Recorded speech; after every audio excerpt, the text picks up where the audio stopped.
known what a visionary she is, and she truly, long before there's been policies in beauty justice, we have one right now in New York State. Tamara did the first, that I'm aware of, original data collection on hair products and their effects on health. And so that is just remarkable to have a doctoral student come up with an idea, test the idea, validate the questionnaire. So I'm really always have been in awe of you, Tamara, so thank you. Okay. Great. I know you all know that a shout out to her 10-year decision this year, so congratulations.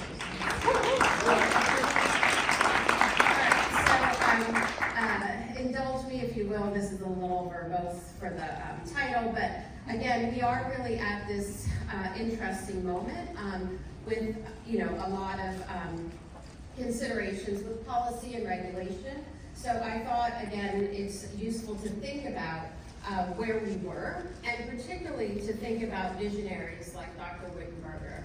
So as Dr. Nadeau said, Dr. Wittenberger is really the impetus for all of the environmental work that started here at Harvard, as well as the science that really helped to drive the formation of the Environmental Protection Agency. And that's really important because, as you know, and as we have all studied, the impact of the Clean Air Act, the impact of regulations for lead, the impact of the EPA. I think some economists have estimated that of all the institutes in government, it has the biggest return on investment. So we are really at a point where each one of us has to think about where we were, where we've come, and where we may be going. So it's really important to think of these visionaries that have come before us. So Dr. Wittenberger gave a talk in New York, and it was called The Nature of Response to Stress with Aging. I had the opportunity to read that the other week, and he was giving a talk to the New York Academy of Medicine. And everything he says in that is so relevant to some of the questions that we're thinking about now, are so relevant to some of my own research when I think about why these early onset cancers are occurring. And he talks a lot about the aging process and metabolism. And as you know, he played a very big role in shaping sort of how we envision schools of public health. He also is known, of course, for all of his original research on air pollution and respiratory disease. So I bring out just these 3 articles. He's published obviously a lot more, but in these articles he talks about the uniqueness of environmental health, the importance of interdisciplinary research, and the importance of working with the community. And in fact, one of the quotes from one of his papers I think is completely relevant now as we talk about precision environmental health, and he talks about the differences in communities in some of these original papers, that some communities already have differences, and he's pointing out, I would say, a lot of important themes that we see in environmental justice. So I'm from the New York City area. I've been in New York City specifically for the last 30 some odd years, after Tamara and I went to daycare.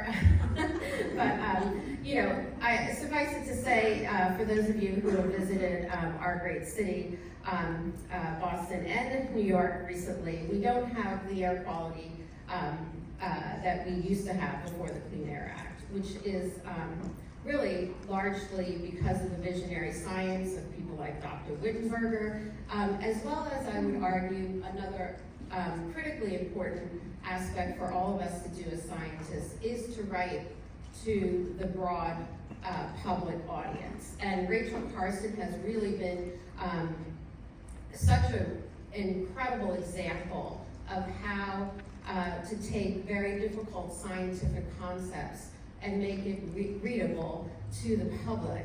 And she also, along with a number of other people, have been credited to, because of her writings, to be credited for the formation of the Environmental Protection Agency. So, there's so many quotes that I love that she's written, but again, if we think about one that may be particularly relevant today, when the public protests confronted with some obvious evidence of damaging results of pesticide applications, it is fed little tranquilizer pills of half-truth. So again, the importance of having our science reach policymakers, but I would argue particularly even more important is having our science reach the public and having our science reach the voters. So as all of this was going on, some of you may or may not know, but Rachel Carson died prematurely of metastatic breast cancer. And she actually had an earlier lesion in her 30s, which was not followed up on, and she died at 56 with metastatic breast cancer. So her writings about the role of pesticides in health is the reason why this group of advocates started over 30 years ago now, the Silent Spring Institute. And specifically what they wanted was what they call the lab of our own. So we are a nonprofit organization. We do not do any lobbying or advocacy, but we were formed by breast cancer advocates getting funding from the state to start the first study of the environment and breast cancer. And at the time, this work was very hard and not being funded at the federal level. So I want to just give you a very brief background on the kinds of things we do at Silent Spring, maybe even encourage a couple of you to apply. We have a couple openings right now, and also to tell you what we believe is important by always thinking both about the science but also about the translation. So we anchor ourselves with scientists. We have molecular biologists and toxicologists who work on biological mechanisms. We then also do human exposure studies. Tamara is working on one right now with Laurel. Shader, one of our scientists, and I know Gary has worked also on one with Robin Dotson. And we also then, and importantly, have done a lot of work. The former executive director did a lot of work on translating back to individuals and communities, because we believe very much in the right to know, and specifically, Julie Brody was a behavioral scientist and psychologist, and she demonstrated that people want to know what their results are, and that knowing your results definitely improves community action. And contrary to what the assumption was, that we shouldn't give away results before they're clinically relevant, people actually, she demonstrated, had less anxiety after getting their results. So I'll just very briefly give you 3 examples of these kinds of projects. So some of the biological mechanism work. A little over a year ago, Dr. Jenny Kay, who did her molecular biology PhD at MIT, looked at, with Ruth Ann Rudell, the chemical databases. And specifically what they did is they identified rodent mammary carcinogens, as well as estrogen and progesterone increasers and other kinds of hormone activators from these different databases, and looked across the activity in published data and evidence from animals and cells, and came up with a list of chemicals to prioritize for breast cancer relevance. And this list of chemicals now we're using in a number of large cohort studies, and so the sister study has used it recently to identify connections between non-targeted metabolomics and some of the chemicals that we know have breast cancer relevancy. Dr. Robin Dotson and some of her colleagues have done a lot of crowdsourcing, biomonitoring projects, and a lot of this is useful, again, for having community awareness of just how the actual urinary sources of chemicals relate to their usage of different products. Dr. Laurel Shader has been doing a lot of work over the years in PFAS. Silent Spring Institute was the first group of researchers that found PFAS in the water in Cape Cod in 2010, and had a lot of hits on this particular paper because it was also not just talking about the food, but talking about the wrapping around the food. And Ruth Ann Riddell has done a lot of intervention studies also looking at the importance of not just the food itself, but the wrapping, which is something that is easy to intervene on. This is the project that Gary and Robin are doing together, which is another intervention study, which you may be very aware of this, but I heard it presented at our research group last month, and it's really exciting, and I think it's really important work. And then finally, we're doing a lot with our digital tools in terms of integrating our housing audits as well as our personal care product audits, and we're working on, I think it should be about January that we release a new version of all these literacy tools. You can download the current version now, but it'll be much more improved in a couple more months. And then I want to just point to one of the things that I have found most exciting about being at Silent Spring is the interdisciplinary nature of our science. So this was a study that was recently published by an analytical chemist. So not only does she do non-targeted work on the kinds of chemicals that are in hair braids, but she also has been working with Black media influencers and doing health literacy with them, and then having them create posts on some of these products. So that's just a little overview for those of you who are not aware of some of the work that we do. And then I wanted to use my time now to kind of talk about some of the work that I'm doing, and then again, a major reason I came to Silent Spring was to work on it in a more interdisciplinary way with the different scientists. So we have environmental engineers and exposure scientists and molecular biologists and toxicologists, as well as behavioral scientists. So for those of you who can see, this is kind of the classic how the coal miners tested the air quality of the cave.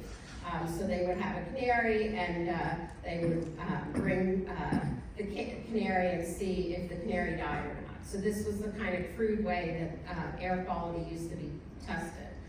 So I use canary in a cage as an example of, are we seeing more early onset cancers, and what does that mean for other health chronic diseases? So a paper just came out, I think just on Monday, or maybe a week ago, Monday now, but as I was preparing this talk, and it came out in JAMA Internal Medicine from a really good group of researchers. But basically, the argument of this paper was, we're worrying way too much about early onset cancer. So I thought, oh great, this is coming out a week before I have to give this talk.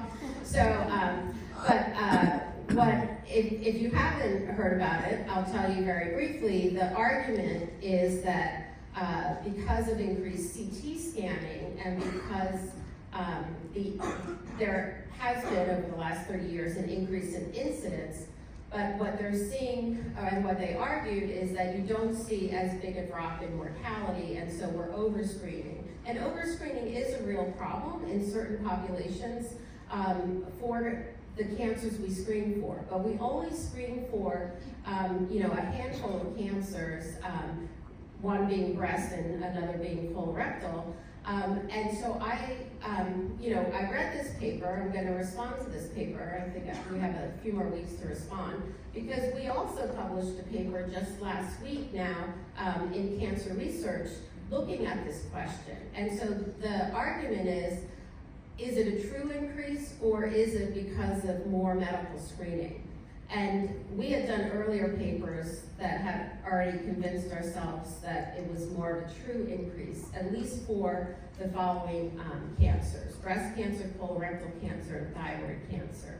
We weren't able to do rarer cancers like kidney cancer, but in this paper that just came out, what we did is, and you can see on the top bar, you can see a decline in the average size of tumor. So when there's overscreening in cancer, you would expect to see that. So you do see that. But what we did, and the postdoc who led this analysis, What we did was use this mathematical model of tumor staging, and what you can see is what a lot of people in the past have used this multi-stage clonal expansion model for trying to understand whether the SEER rates, which are our cancer registry rates, match what what we're seeing. And when you use that kind of mathematical model, what's been used before is the first malignant cell. And we argue particularly because when we're seeing these early onset cancers, these are in non-screened populations, even the breast cancers. So the breast cancers that are increasing under 40, these are cancers that are not being picked up because of screening. And when you see colorectal cancer prior to 45, these are cancers that are not being picked up because of screening. So again, it doesn't make sense that it's all over screening, that's being argued that there isn't this true epidemic.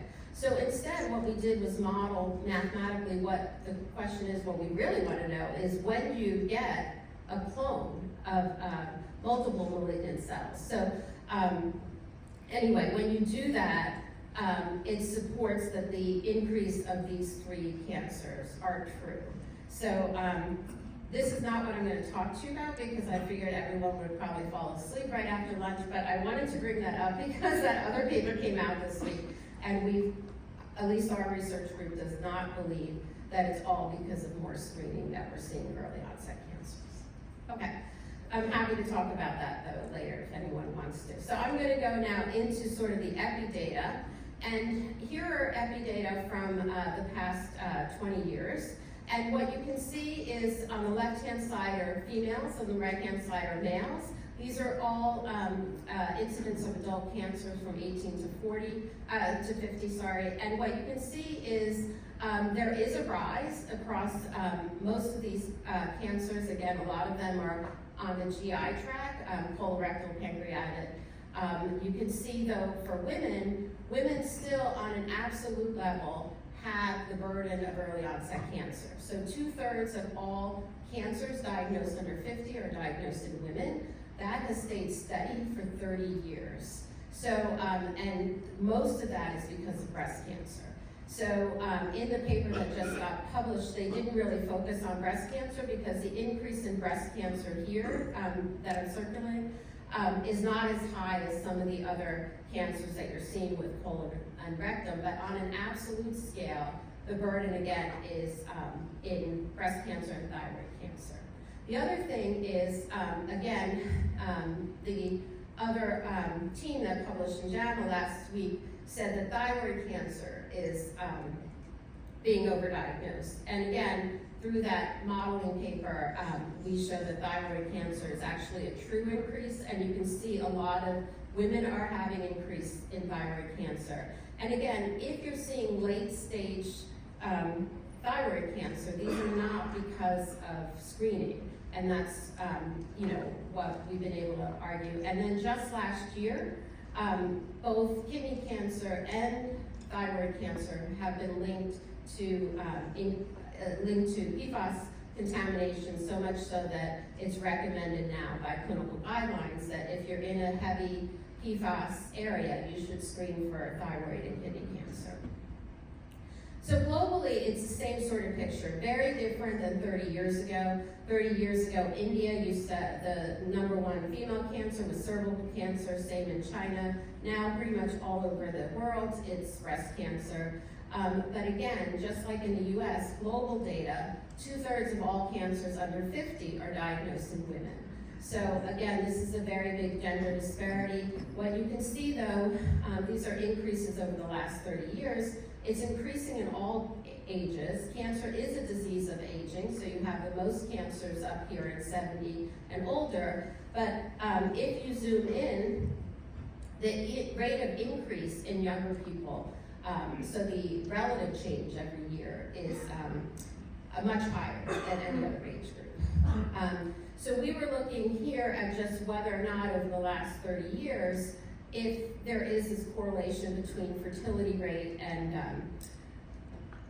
early onset breast cancer. And of course you can see each one of these dots represents a country, from the following areas of the world, there is this movement from basically to the left top quadrant, meaning less fertility and more breast cancer. But what you can see is that there's a huge range still. So there's a partial explanation, but you can see as much as a 9 times difference with people that have the same fertility, but different breast cancer rates. And likewise, you see wide variability in fertility based on the same breast cancer rate. So all of this is to say there's huge amounts of variability.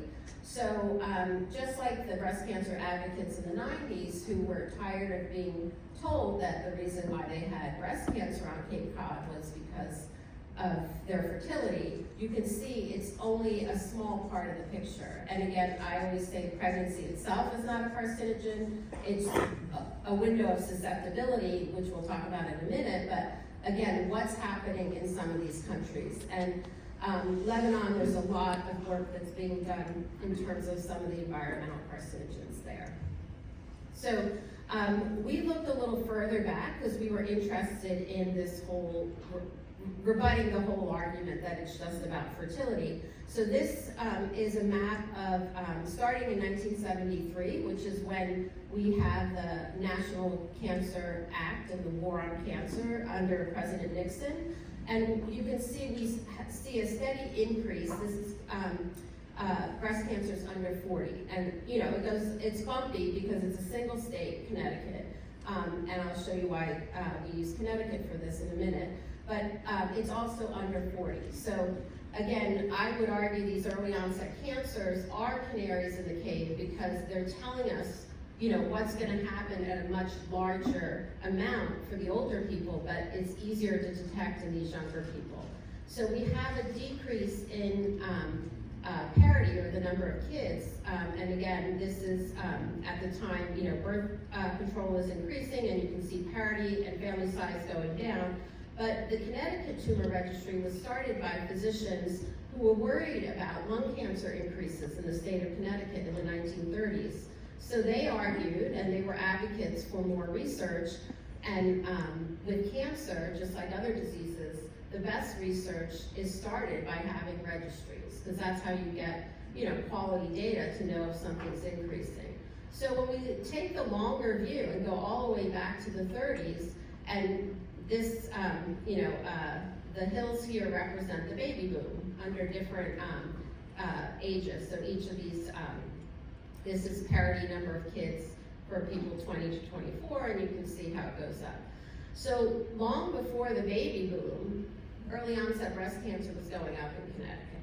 So again, this is a story that's not just about parity, and it's not just about fertility. And unlike colorectal cancer, which actually started in later cohorts, and we've documented that, early onset breast cancer has been going up since we've been reporting it, so ever since we've been reporting it. Now, one question that always comes up is how much, you know, can we attribute this to alcohol use?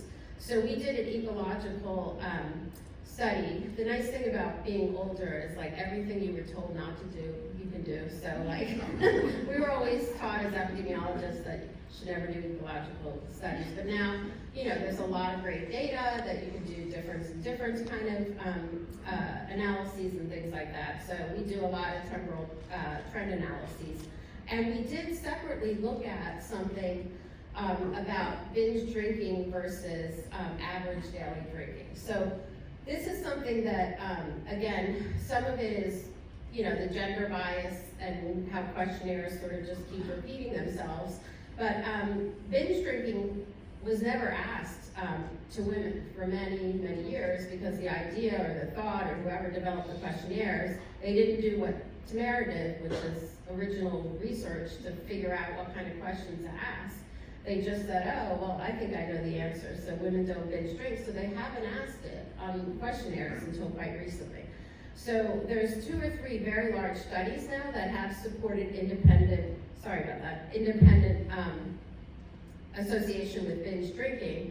And we looked at a trend analysis. So we, again, focused on cancers under 40, because we want to know, do these trends exist separate from mammography?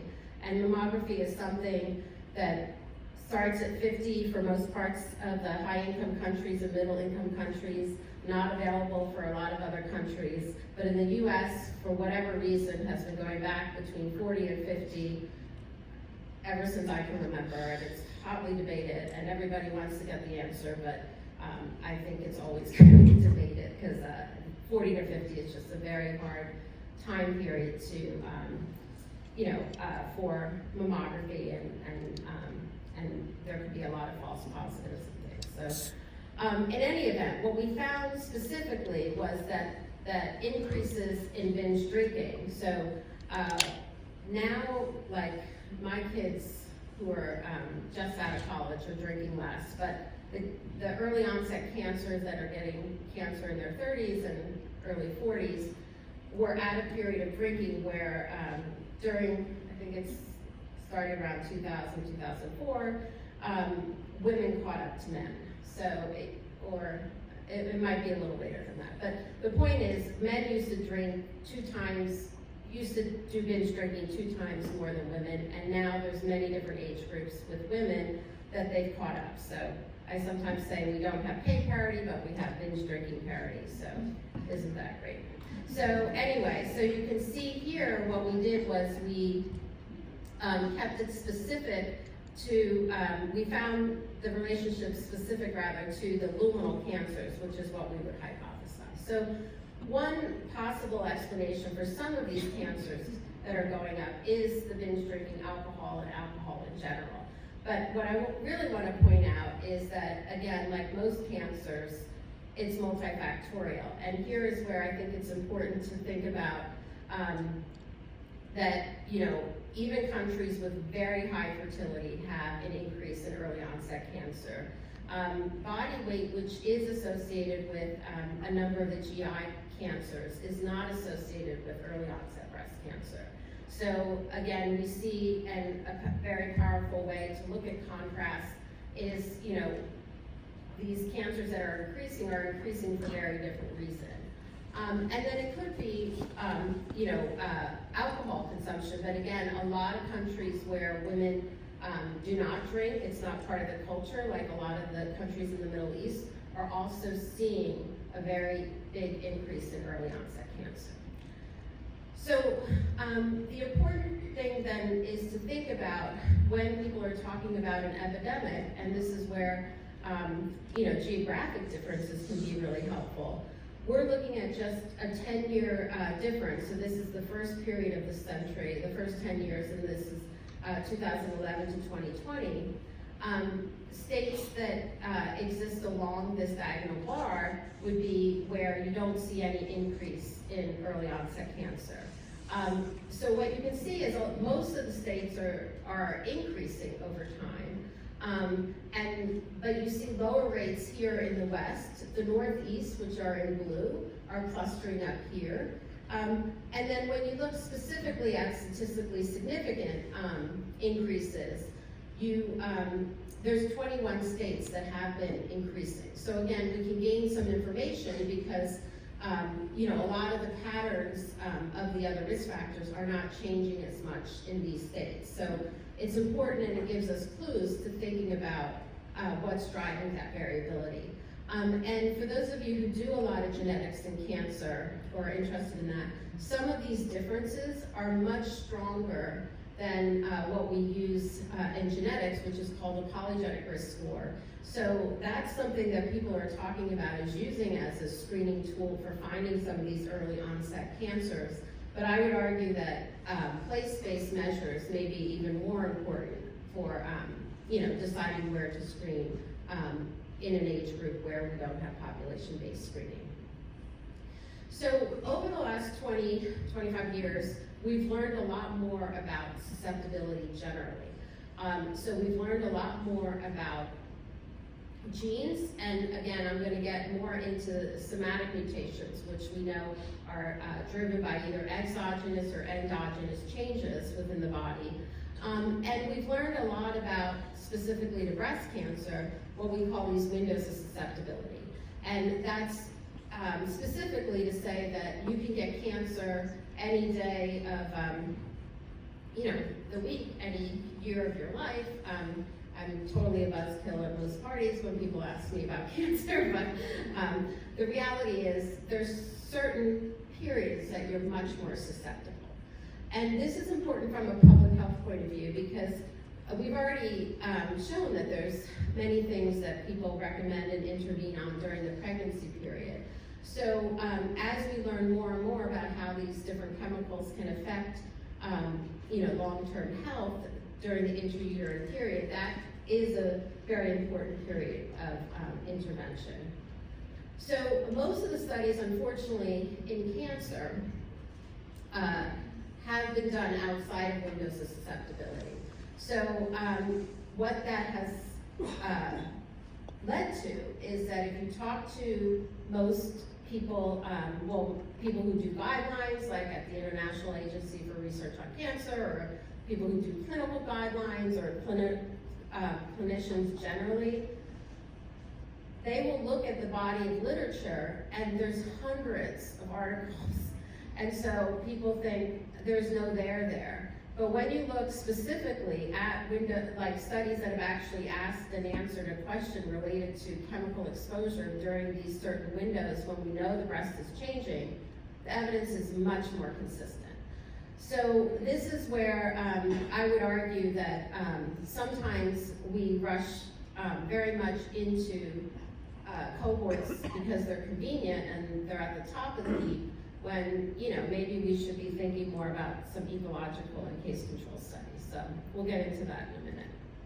But just to kind of sum up our thinking on this, breast cancer itself, which is really the biggest driver of early onset cancers when it comes to absolute rates, really can't be attributed to declines in fertility, and I showed you the cross-country comparisons.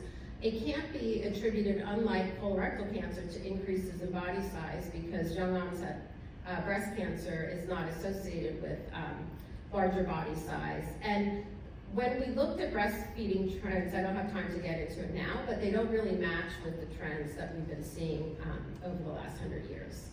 So it can be some of the competing hypotheses now, and again, it may be all of these things, it's probably not either or, is that intrauterine devices, which was thought, at least the 5-year devices were thought to be much more local in terms of the exposure of hormones, like the Mirena IUD, for example. There's now been these Scandinavian studies that have shown associations with the use of IUDs before first pregnancy, which is becoming more and more common because periods have also, it's become more common also for people who have very painful periods. They're prescribed IUDs for that. So again, and why are people having more painful periods? A lot of this is probably related to some of these same factors that are driving these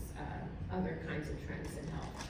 I already showed you some data that it could be an increase in alcohol, at least for the luminal A type tumors. And of course, we're looking into the different endocrine disrupting chemicals and other kinds of toxic chemical exposures like metals. I can't ignore height, but again, height is a very consistent risk factor for about 31 cancers, and it's been going up in recent generations. So what does all that mean? And this is important for all of us to think about when we do studies of environmental exposures and health, but particularly when we think about cancer, because we know cancer is a disease of the aging, are these chemicals themselves leading to what would be called accelerated aging? Is that what's driving these? These are cancers that would have been diagnosed 10 years later, but because of accelerated aging, and what's driving that? So again, these chemicals could possibly be both initiators, but they also could be driving sort of the general kind of aging process. Also, we're learning a lot, thanks to a lot of the research that's done in in this room, but also just in the field generally, about how chemicals can affect the immune environment. We're learning a lot more about how to think about not just immunotherapy, but vaccines that can trigger the immune system. In fact, the two groups that are developing vaccines now for breast cancer, the idea behind them is to have this immune stimulant once you're diagnosed with DCIS, which is carcinoma in situ, ductal carcinoma in situ. So, you know, again, how do these altered immune environments and why are they different in younger cohorts? And then, of course, we know over time these younger cohorts, but again, this has been not just in the more recent cohorts, but probably ever since the 30s, is this widening window between you know, when you menstruate and even before that, when you start your breasts start budding, and when you have your first pregnancy. It used to be about 2 years, and now it can be as much as 20 plus years. So I'd like to kind of turn the study designs on their head. We all know that, you know, we can't do randomized clinical trials for a lot of what we study, and often I'll hear from people that say, well, I don't believe environmental chemicals cause breast cancer because there's been no RCT, and then I have to point out, well, there's never been an RCT for any kind of cause of cancer other than medication, but, you know, again, sometimes chemicals in some people's minds are, have to meet a higher threshold, if you will. I'm going to talk to you about why I don't think, at least for cancers, this is not true for asthma or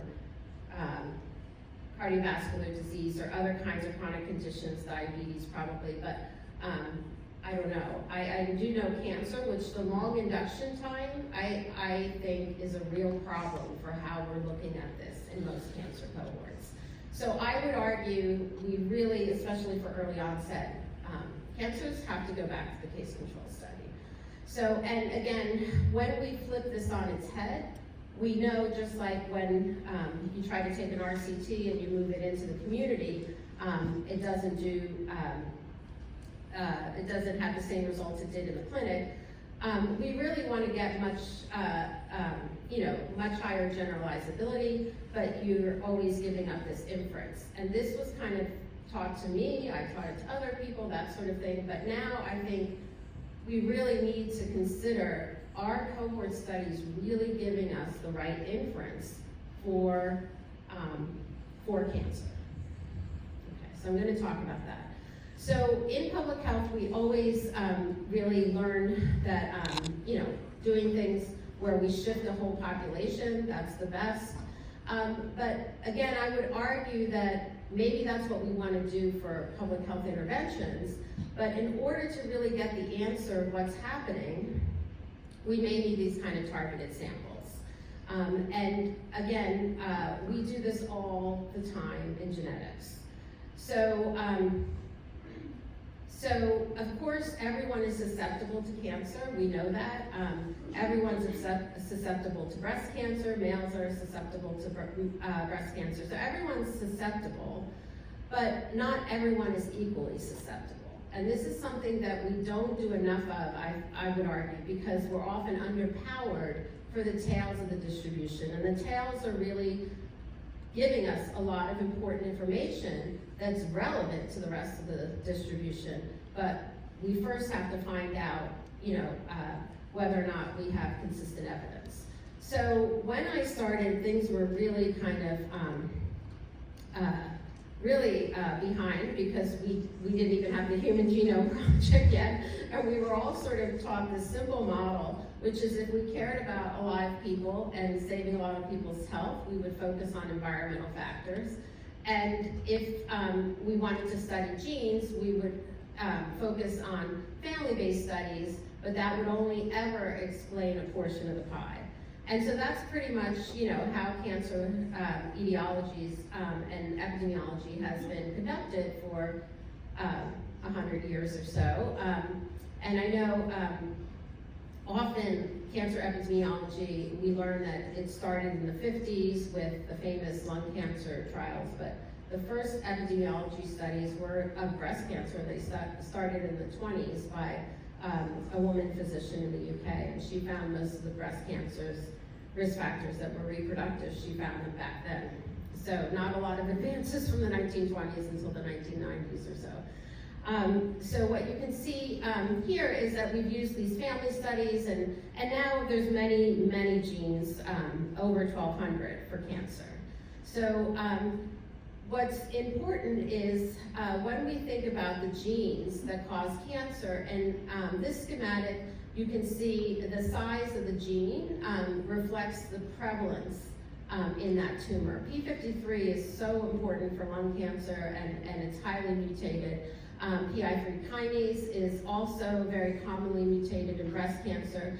BRCA1 is here, but it's a much smaller font. It's a very high penetrant gene, but again, it's fortunately very rare at the germline mutation. It's not so rare somatically, and we'll talk about that in a second. But so the point of all this is that these genes are important whether or not you have a family history, but we needed large family-based pedigree studies to find them originally.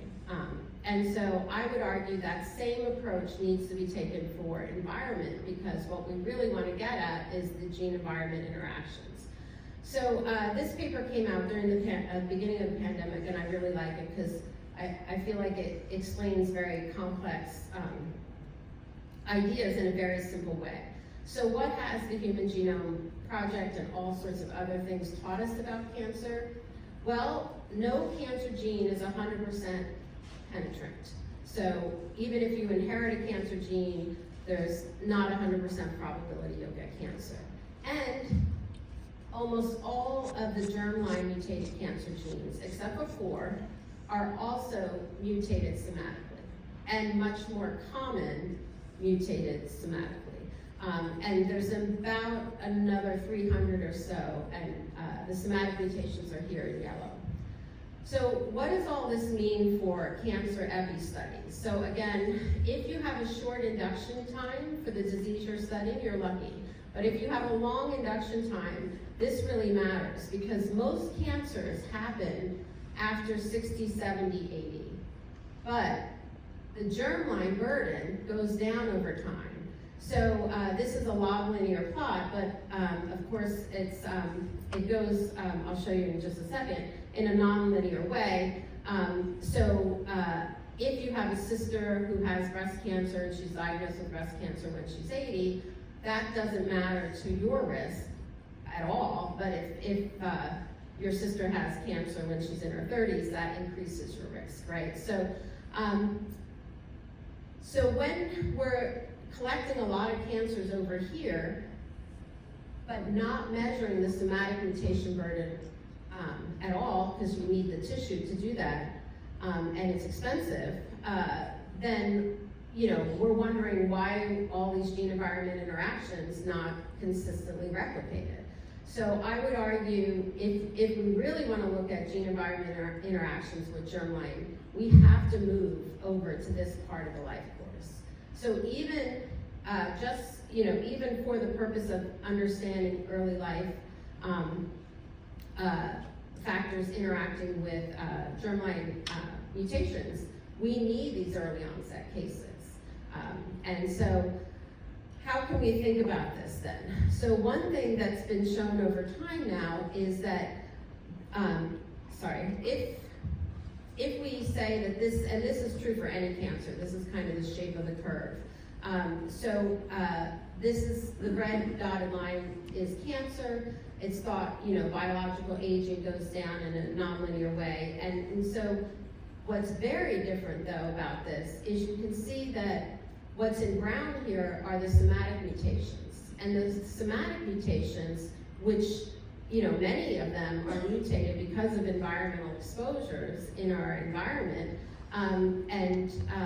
Those signatures are how we know that the environmental factors are driving those cancers.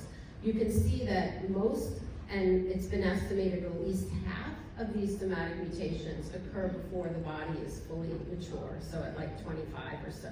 So that all says too that we need to move much earlier in life, even if we want to study what's going on later in life for cancer.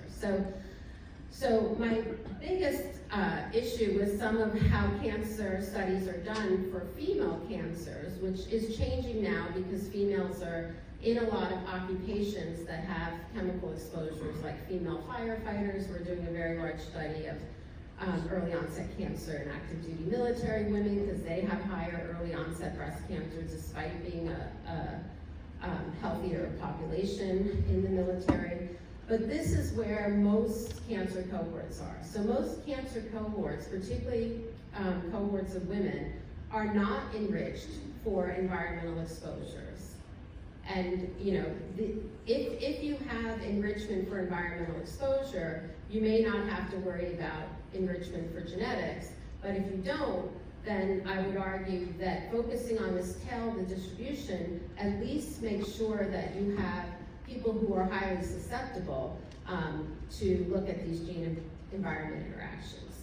So last year we published kind of commentary on this, and most cancer cohorts, again, recruit like from 40 to whatever, 40 to 60, that sort of thing.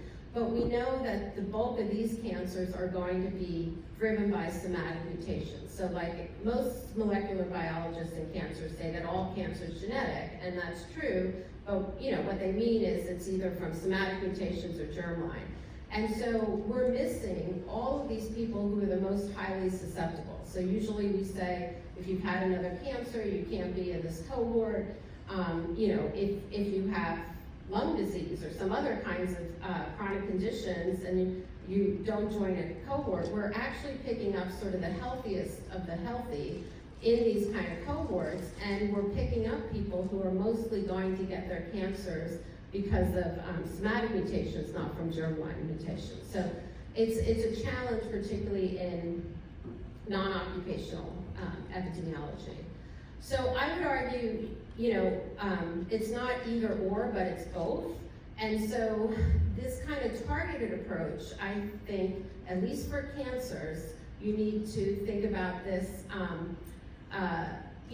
for these kind of enriched cohorts. And then what we're finding here is just as relevant for people without a family history. It's just like when we look for genes, it's easier to have consistency and less variability in our confidence intervals when we control for susceptibility.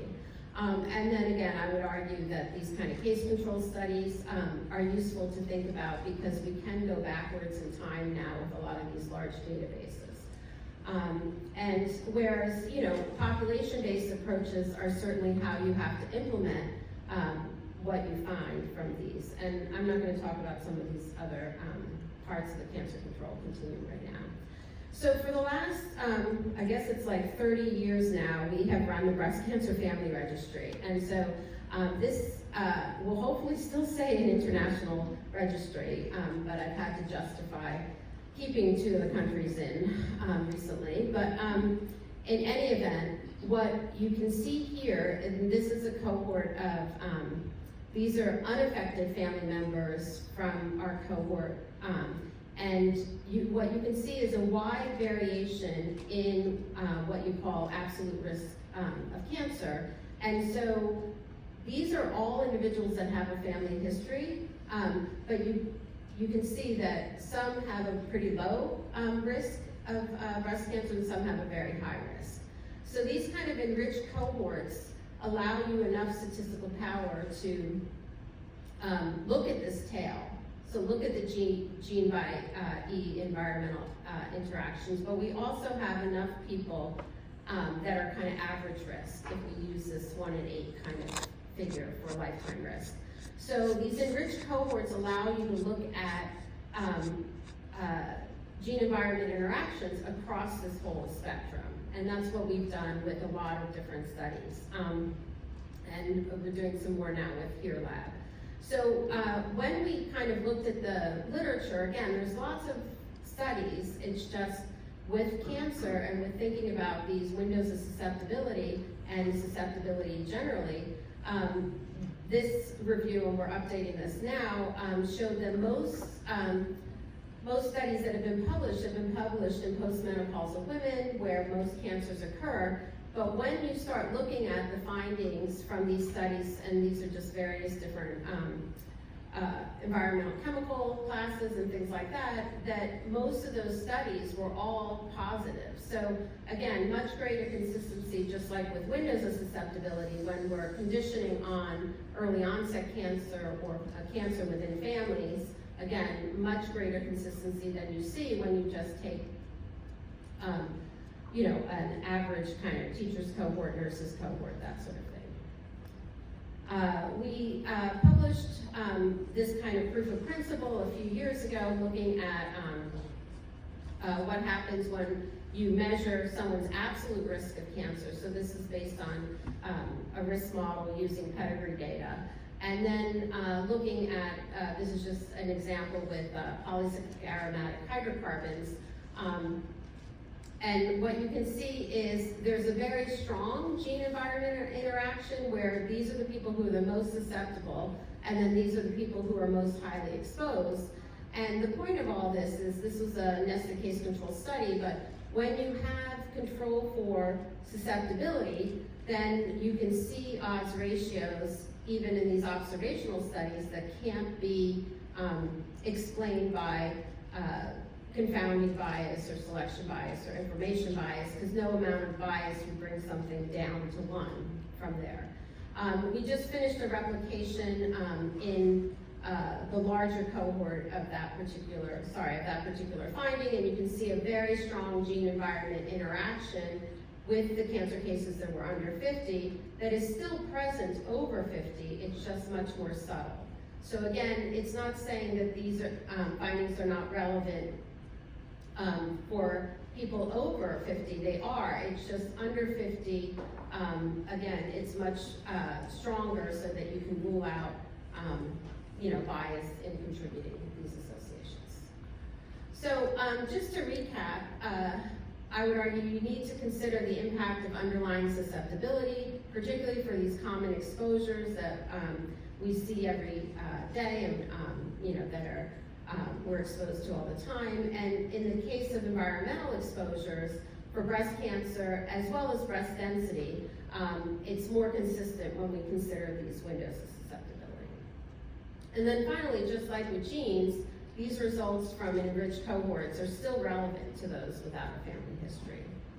So I'll just leave you with kind of where we're going with this. So we finally got some data back from the HERE labs at Mount Sinai.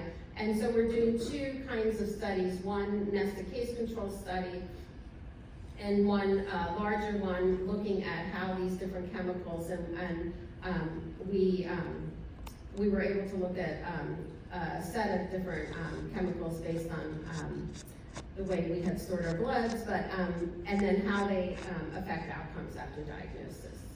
So I want to just very briefly present some of the work that we've done even earlier in the life course with breast density, because again, if we're trying to understand what's driving you know, early onset cancers, we have to think about what's going on earlier and earlier. So a big issue is that when people do studies of chemicals and how it changes your breast density, which is a major predictor of breast cancer risk, these are usually mammograms after 40. And so again, where a lot of the dynamic changes happen in the breast tissue is during adolescence and early adulthood. So when we quickly looked at the literature, all of these studies are interesting, but they're all outside of the window of susceptibility. And when you do look within the windows of susceptibility, you get much greater consistency. So again, trying to focus on how to measure these chemicals earlier in life. So of course, with all the work that everyone in this room does, there's always the need to think about both the exposure construct and also the outcome construct. And you know, one of the things we're doing a lot of work on right now at Silent Spring is something that I didn't quite think about that much until I moved to Silent Spring, which is why it's good to be around people that have different disciplines. Is in epidemiology, we always now link to these large databases using zip codes, but we just are working on an analysis now showing how different the indoor air levels are with these zip codes And, you know, again, the underestimation, misclassification based on that. And so that, I'll just very briefly tell you sort of some of the work we're doing. So we do measure like breast density during adolescence using this method called optical spectroscopy, which allows us to get at sort of the metabolic activity in the breast using these different chromophores, water, which maps the density, collagen, hemoglobin, and lipid levels. And just like we saw this increase with polycyclic aromatic hydrocarbons with these early onset breast cancers, we're also seeing it with early breast density in the daughters, that with their exposure measured from a backpack while her mother was pregnant, as well as the mother. So again, this is kind of what we call a twofer window, because both the daughter is exposed during the prenatal period and the mother's exposed during her pregnancy. And the impact, though, was really very much interacted with also the household smoke. So it was a dose-response relationship, but only in the households that also had the smoke after a birth. So we're now looking at that with some non-targeted metabolomics and trying to understand kind of what are the features in the breast between the daughters and the mothers. And so we just are starting this work now, and I'd be happy to talk to anyone offline about some of it and how we're doing that. And if anyone wants to work with us, that would be great.